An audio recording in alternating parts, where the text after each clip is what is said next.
乌克兰离被瓜分不远了，美国正式出手，西方各国都在蠢蠢欲动。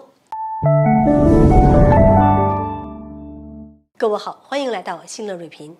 别看泽连斯基口口声声喊着要夺回克里米亚半岛，乌军也正在准备一场声势浩大的大反攻，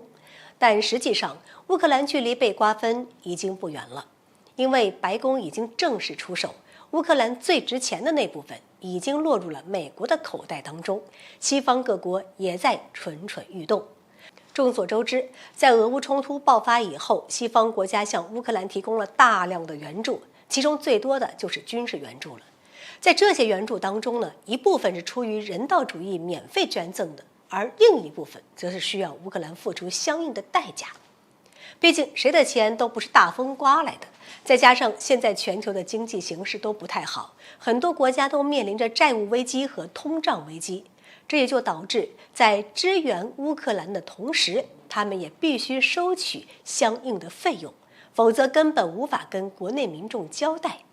但深陷战争泥潭中的乌克兰哪里会有钱给他们呢？于是乌克兰的外债开始越欠越多。根据俄罗斯方面给出的数据显示，乌克兰的外债已经超过了国内生产总值的89%，到今年年底将突破100%。乌克兰财政部门的3月份数据显示，乌方的负债总额达到了1199亿美元，占据到2022年生产总值的78%。这么多外债，基辅拿什么去偿还？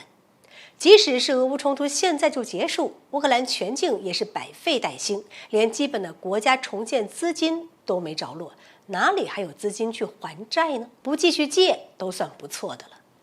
因此，债务违约将很可能是基辅不得不面临的一大困境。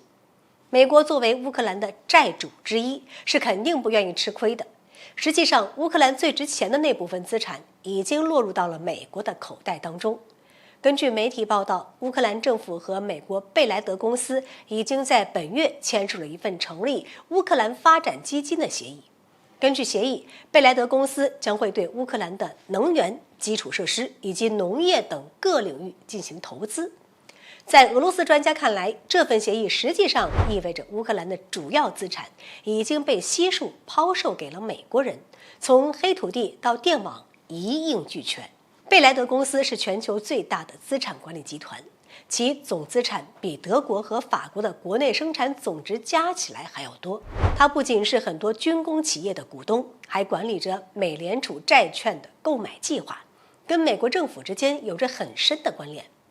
乌克兰和他达成协议，很难说这背后没有受到美国政府的影响。向乌克兰提供支援的不仅仅只有美国，现在最值钱的那部分已经被美国给拿走了，其他的西方国家又怎么可能坐得住呢？所以债主们大概率都会蜂拥而至，寻找还有什么可以去抵债的。